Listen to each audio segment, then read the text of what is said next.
everyone. I'm John Evans. Welcome to another episode of One-on-One.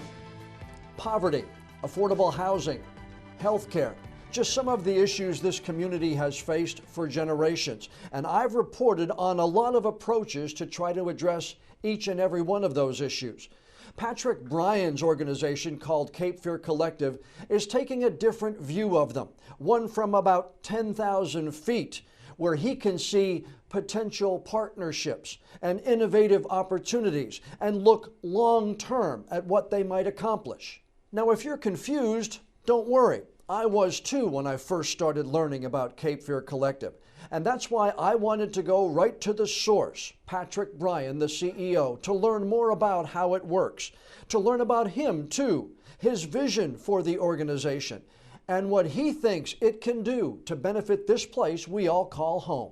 Well, Patrick Brien, CEO of Cape Fear Collective, Army veteran, husband, and don't forget, dog owner, welcome to the One-on-One with John Evans podcast. Thanks for having me, John. I'm happy to be here. I appreciate you taking the time. I have always in my career, Patrick, told reporters to describe their story to me in one sentence. I'm going to ask you, can you describe Cape Fear Collective to me in one sentence? It's a tough one, but if I had to, I would say we follow the lead of the community and we bring along data and capital. That's probably how I would couch it in one sentence. Stuff like this, though, doesn't come about. You don't wake up in the morning and say, I'm going to start Cape Fear Collective.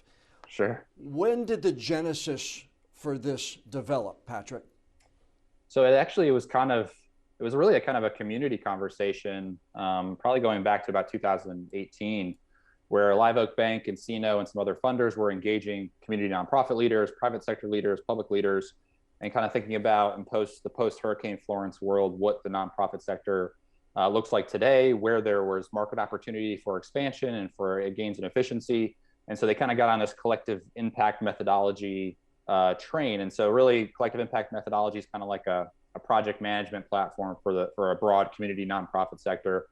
And so I just happened to be in the right place at the right time, started talking to some folks from the bank, and they said, hey, can you take a look into this? We're not really sure what's going to come of it. We're not really sure if there's any there, but we just know that we'd like to help, and can you tell us what you think on it? So we kind of dove in, and in the first 12 months, the team collectively took 1,500 meetings, so a lot of cups of coffee and a lot of lunches, and we just listened. We spent a lot of time listening, and that's kind of really propelled where we are today. I must admit, and I'm not too proud to admit, that there's a lot of it that I don't quite get, and I want to use this conversation to help me and help the community maybe get a better understanding and feel for where it is that you want to take this project and what it is ultimately you want to do for the community. You wrote in a great sound off on the Wilmington Business Journal last March, and I encourage people to go there and read it because that's pretty much the most basic that I think I've heard it broken down. But you said we need to build a new system to break the old one. What is the system you're talking about?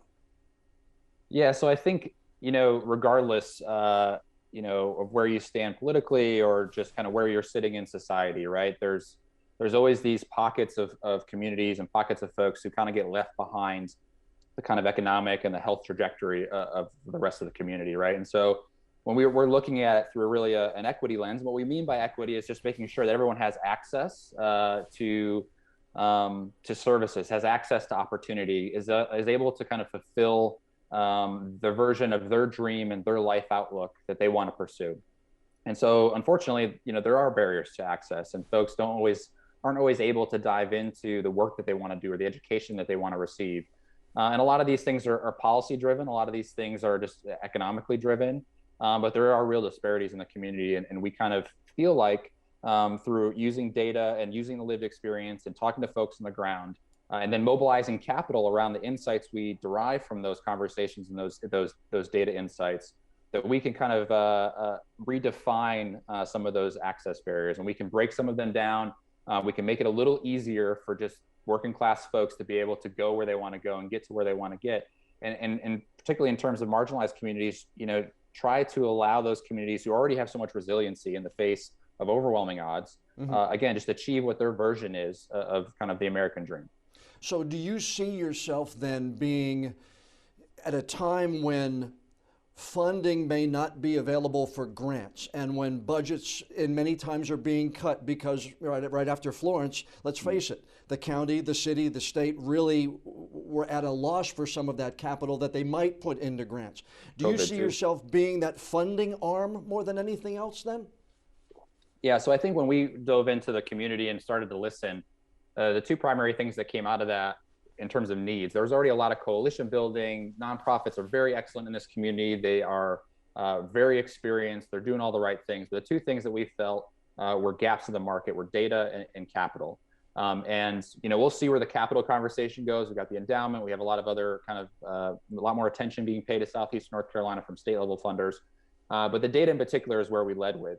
No amount of money, no amount of organizational infrastructure can kind of properly solve some of these really complex kind of nasty problems that we're dealing with without really effective real-time useful data, digestible data that is accessible both to the nonprofit leader, but also to the elected official, to the voter, to the taxpayer, to the private sector in terms of how corporations interact with the community. So I don't necessarily think that we're there to be a funder, while our social impact investments are we're just trying to open up a new tranche of capital to access by nonprofits.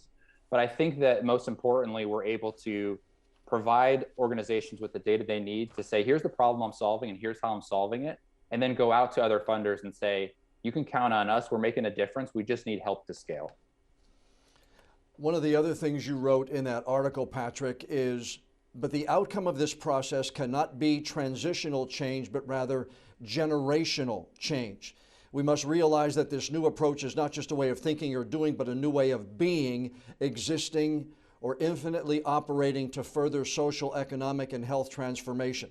So when you're talking about generational change, when will leaders say, Cape Fear Collective made a difference?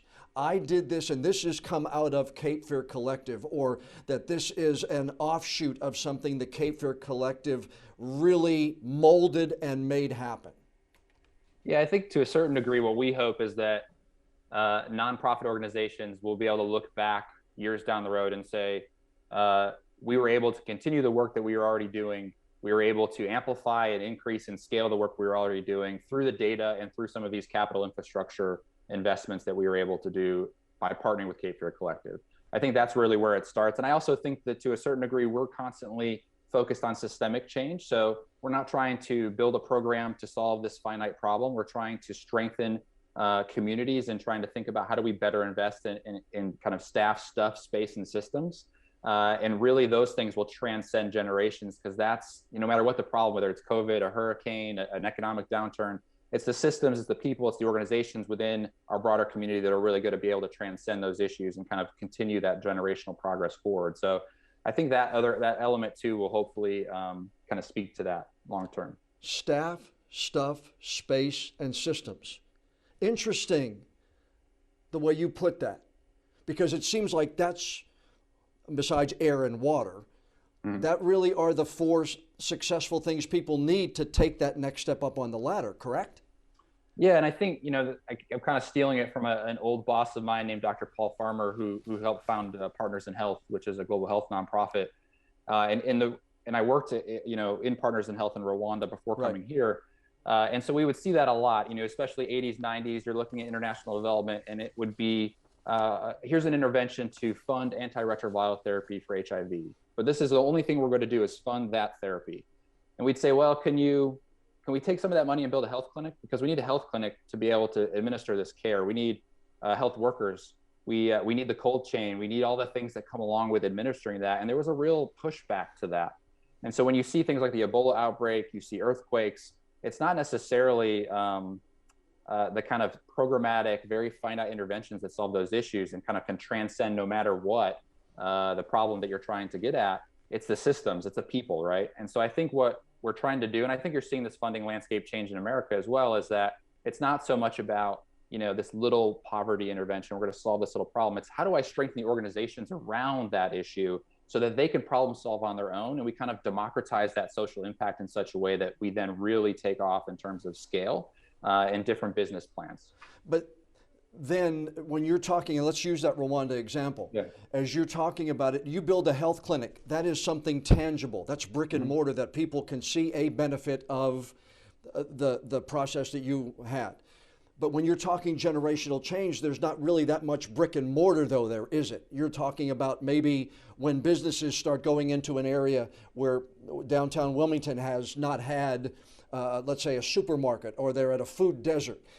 So you're not necessarily talking about brick and mortar. You're talking about mindset, correct? Is that, am I getting there?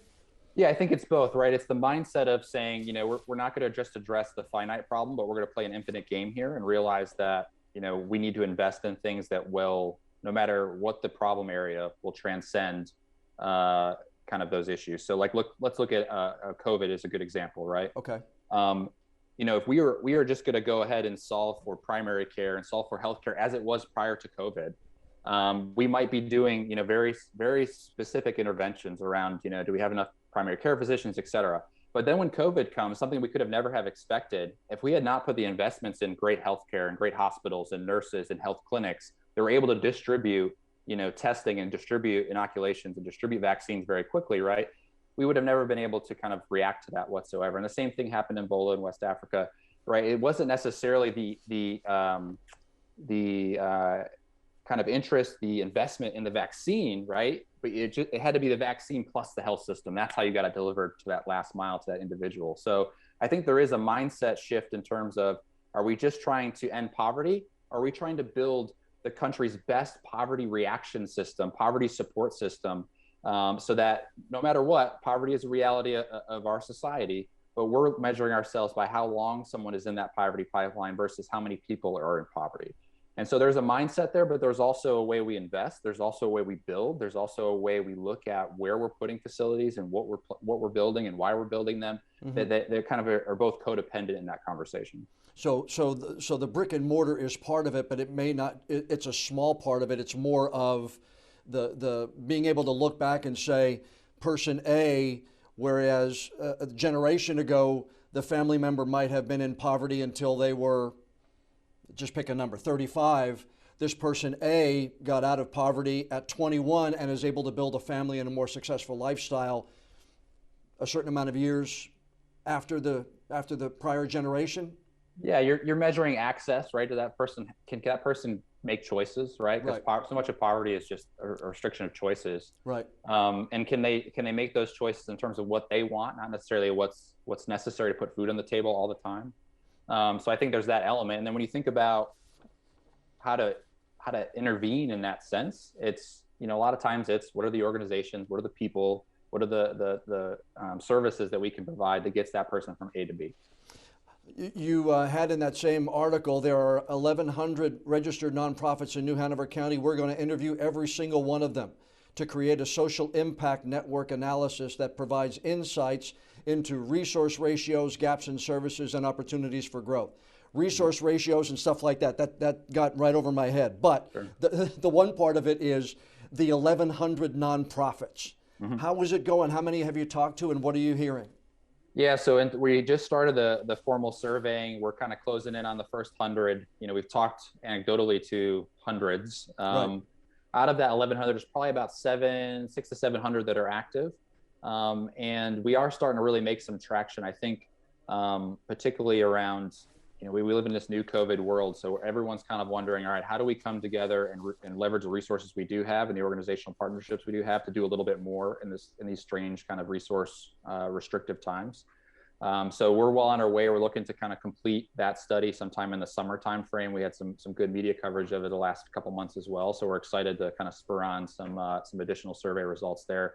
Big partnership with UNCW and the Center for Social Impacts. We're really grateful for the academic support too, because we probably wouldn't have been able to do this without them.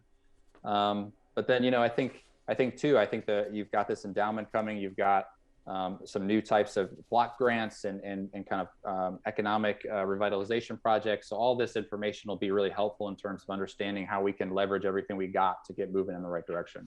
You say it's for a 6-county region in southeastern North Carolina. But are the problems that different when you go into rural Columbus County as urban Wilmington and New Hanover County? Yeah, I think the problems are, poverty, access to healthcare, right? They kind of transcend county or transcend region. But I think one of the reasons we really want to focus on the nonprofit infrastructure is because the systems are different, right? Right. It might take me 30 minutes to drive to a clinic if I live in a rural area, or, there's a lot of rural food deserts, which is really ironic given the agricultural economies of those areas. So I think when we go there, the problems aren't different, but I certainly think that the solutions have to be different. The way that resources are deployed is different. Market economy issues are different too. So that's one of those ways that when we go into a place, we use the kind of quantitative data, but then we interview and talk to just a lot of just normal folks, normal citizens to say, does this data, does this really reflect what your lived experience is in terms of your day-to-day and the problems you're solving? And in that middle ground, we end up finding those solutions and finding the nuances between the New Hanovers versus the Columbus or the Bladen counties. Right. One of the strategic priority areas for CFC is to drive the data collaboration and ecosystem alignment. Again, I'm going to ask you, break down ecosystem alignment here for me and how it works with the data collaboration. Is that what you were just maybe talking about, the Columbus counties versus the New Hanovers? Yeah, so I think there's a lot of ways to kind of mobilize lots of organizations towards the same objective and target. And I really believe for the most part, organizations self-organize. They know what problem they're trying to solve, so they're kind of driving towards that already. I think the way we think about alignment is say, hey, here's a set of data, these indicators that we've all agreed on are things that we're trying to solve for. And then if I can show organizations what data metrics they affect on a day-to-day basis, they can now adjust their strategic planning. They can adjust their operations to target that. They now understand where they fit into the broader perspective, right? So if we're trying to solve severe housing problems, there's going to be nonprofits that are building houses like Habitat for Humanity. There's going to be nonprofits that are supporting the homeless community like Good Shepherd. And there might be case management, medical type nonprofits who are just interacting a lot with housing problems because that's just who their clientele is and some of the issues they're suffering from. Those organizations all understanding how they affect that big severe housing metric, which is big and scary and kind of like, how can we ever move the needle there? When you break it down to an organizational level, you start to have this kind of self-organizing effect where people really understand how they're driving generational change. And then by tracking that data over the long term, we're all able to adjust. New things happen like COVID. We understand what that does to the system, the underlying effects and the kind of the downfalls that occur there. And so the whole system starts to kind of operate almost with one breath, right? One voice, because we're all looking at the same metrics. Those metrics are real time and they're locally relevant. So organizations and people who may never know that they're impacting the same people are being introduced to how they're doing it. Am I correct here?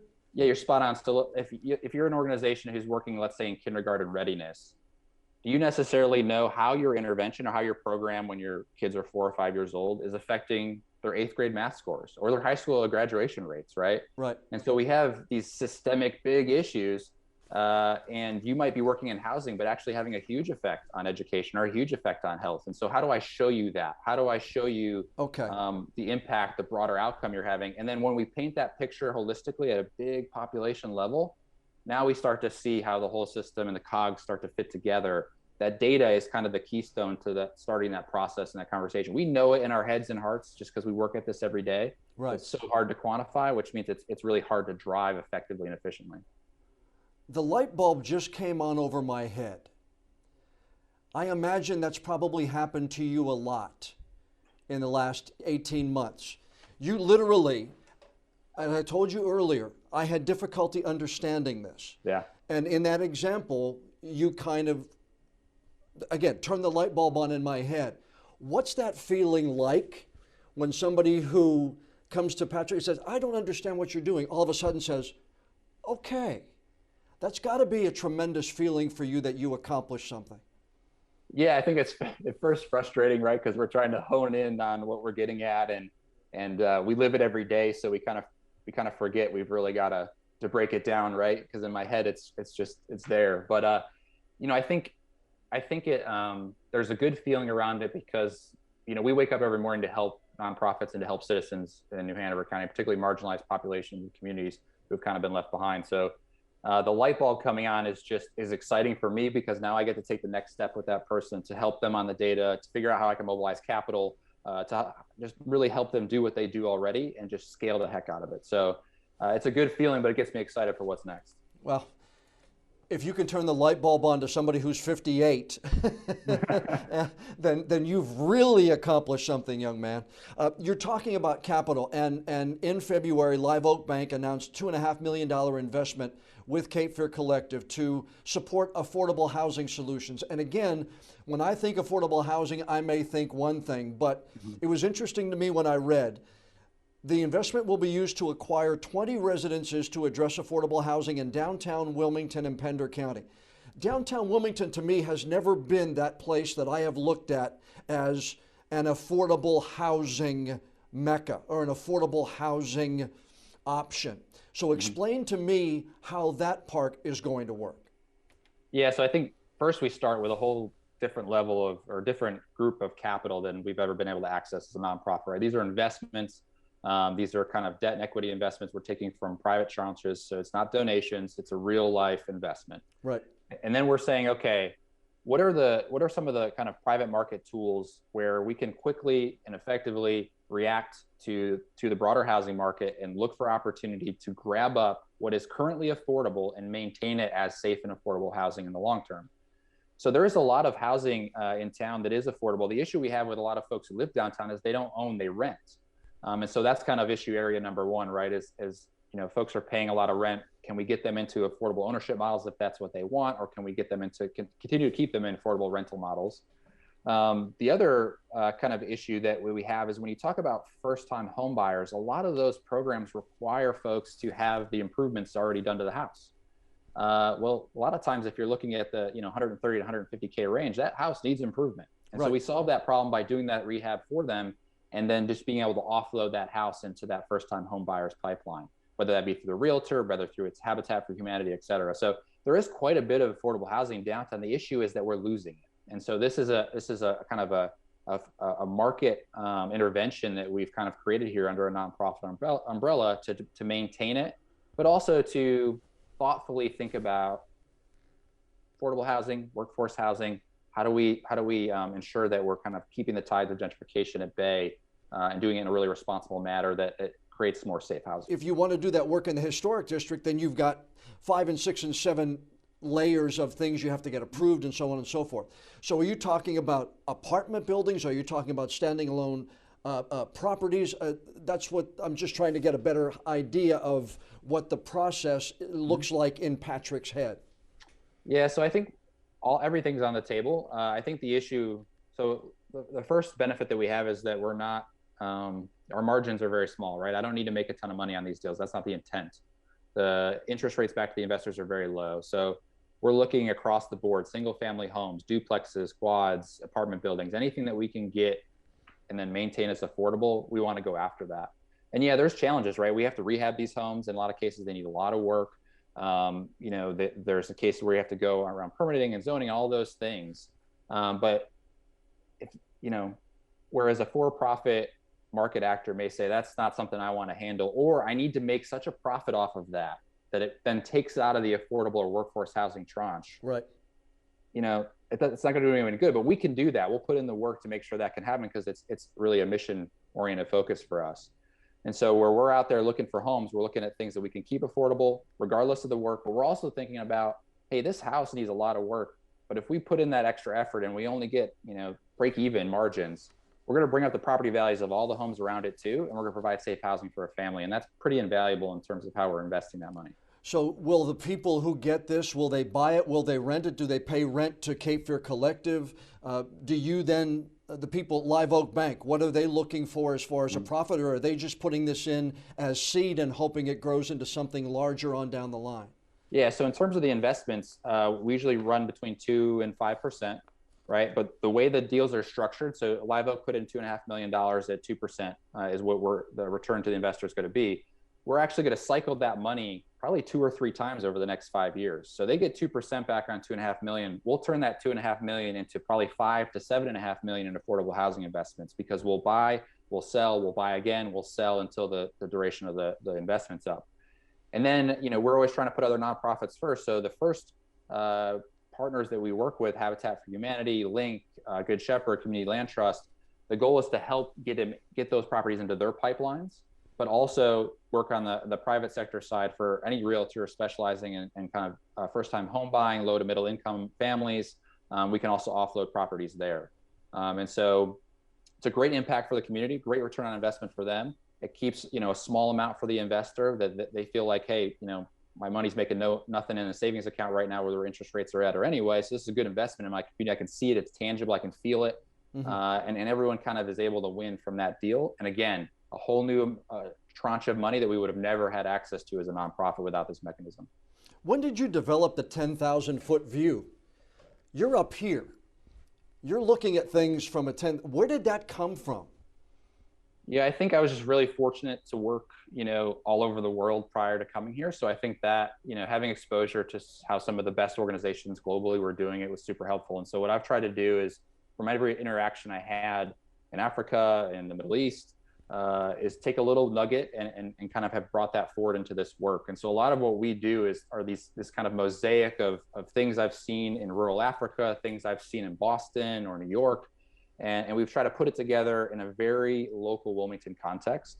And so I think that's what I walked in with. And then this idea early on that, we don't necessarily need another coalition or nonprofit, but really what we need is data and money. And those are two problems I could solve with innovative solutions. And I think that's when the light bulb went on for me. And that's where that 10,000 foot view came from. How did you decide Wilmington, North Carolina? From that Africa, was actually my from wife. Boston, from New York? Yeah, so my wife got a job here with Aperture when they were still early downtown. And she said, hey, I got this opportunity. Will you want to move to Wilmington? And I was working remote before working remote was even a thing now in the COVID time, and traveling a lot. And they had an airport here. And so the first time I ever came to Wilmington, I was driving the U-Haul truck with our dog down Market Street, downtown. So, oof, wow, that's a challenge in itself. If you could do that, then you could do anything in town.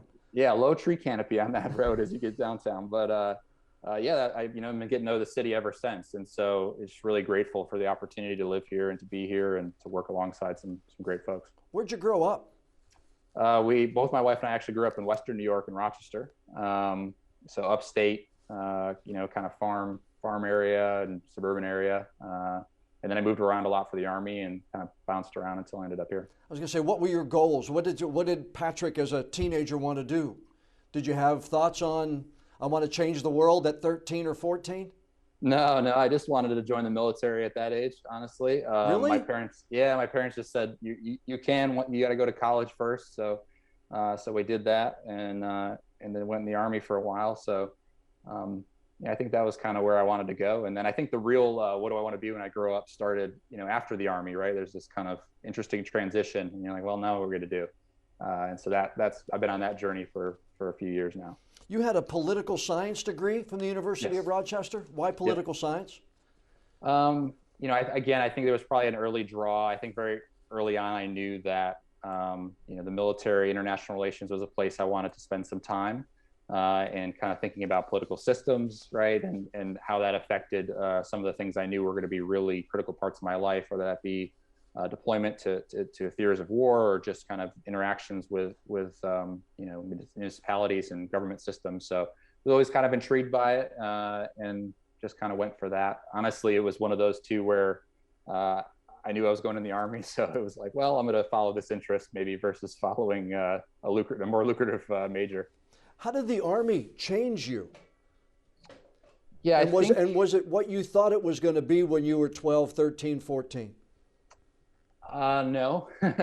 I think the biggest thing the Army provided me was that I got to serve alongside probably the greatest crosscut of middle America, my generation certainly has ever seen. And so I think from an early age, I was, as a young adult, was able to see people from all different backgrounds, socioeconomic, racial backgrounds, gender backgrounds, do amazing things. And a lot of these kids were people that you would just kind of pass by on the street and never give a second thought to. And here they were, coming from the projects of Baltimore, coming out of rural Oklahoma, and they were leading men and women in combat. They were doing highly technical jobs. And I think that had a huge impact on me because I saw real value in every human being I came across after that, and really kind of embraced the natural talent that we all have. It was just always in awe and inspired by them. So I think that led me into this world of how can I be a part of that? How can I keep interacting with that type of vision? And I think it's kind of meanderingly led me here. My father was a Navy veteran in World War II, and there were parts of his service that he never talked to me about and wouldn't speak about, especially in the Pacific. Are there times in the Army, because you say it benefited you in many ways, but are there times that you won't talk about? And I'm not going to force you to, but are there things that are part of Patrick in the Army that you just have back there and don't want to revisit?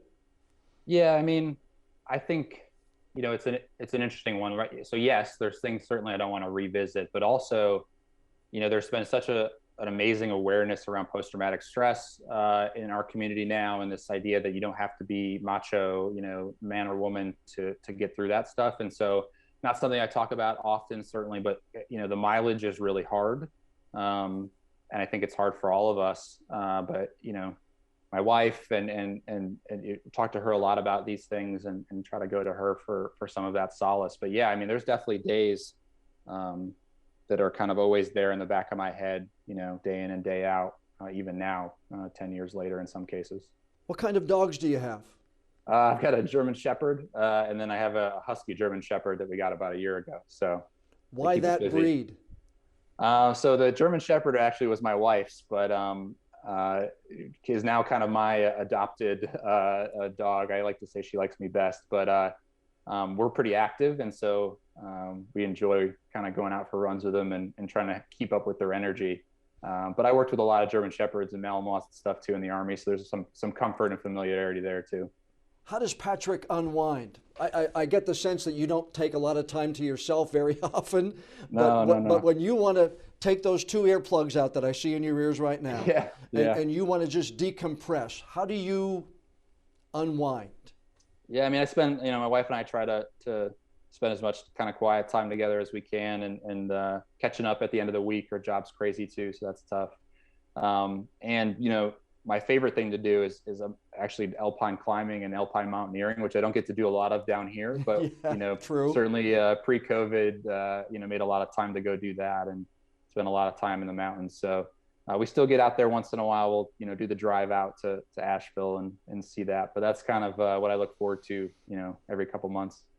When people hear Cape Fear Collective, what do you want the first thing to pop in their mind to be?